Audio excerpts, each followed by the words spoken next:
These are the original manuscripts, or at least early manuscripts, of my father's memoirs, which were originally dictated at Tempsford Hall in the summer of 1941, and they went through several typewritten drafts. The family had just one of the drafts. Later drafts have recently come to light and are here in the museum. We've been evaluating these over the last few weeks, and I think altogether there are 3 drafts. And after 1944, very little was done on the autobiography, and it was put away into the hands of the lawyer, the family lawyer. The only additional material was an extra chapter which my mother wrote, probably we think in 1948, when she was still having her mental breakdown, and she may have been advised to do this as a form of therapy, and so she wrote a very touching appreciation of my father, which was added in as the additional chapter, chapter 10, and in manuscript form it's probably at the bottom of this file. Here it is. Here's something. This looks like my mother's handwriting. I'm going to move this off. And here it is. Here's the opening page. Chapter 10 by Margaret Cecilia Baird. Handwritten in pencil. And it starts off, John Logie Baird, my dear husband, did not live to see his autobiography published. Since his untimely death, many requests have been made for its publication, and I am venturing to add a last chapter. At the time that he ceased writing, the war has still had to drag on for 3 more years, for him of heartbreak and anxiety. He met with each difficulty with his usual patience and tolerance, and the acceptance which his early religious training had instilled into him.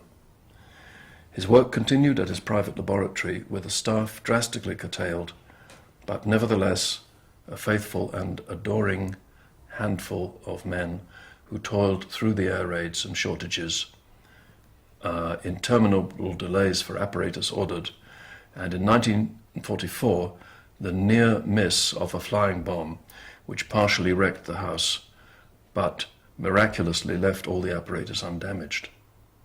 Much new work was brilliantly done to improve color television and television in stereoscopic relief.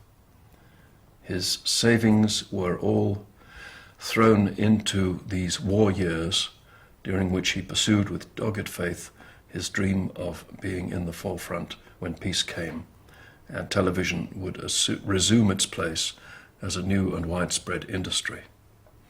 He often told me that if it had not been for his appointment with Cable and Wireless as technical advisor, he could not have kept going. Apart from the financial aspect, his courage and confidence in himself were stimulated by the courteous and dignified welcome he always received at Electra House. This was the headquarters of Cable and Wireless. His gratitude and affection for Sir Edward Wilshaw were deep. During the summer months he kept going and enjoying the reasonable health, but each winter he was taken ill, with the attacks becoming more pronounced each succeeding year.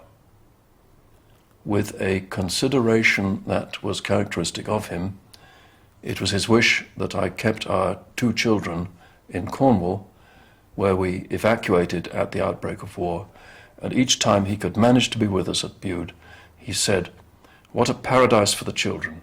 Some good is coming out of all this evil." Much of his work was thought out whilst taking long, slow walks over the downs, notebook in hand, and I took many of his patents down in longhand at his dictation. He was particularly happy there in the fine weather, and his kindly, humorous manner made him many friends. Now, this last section is on my father's health. Every doctor who saw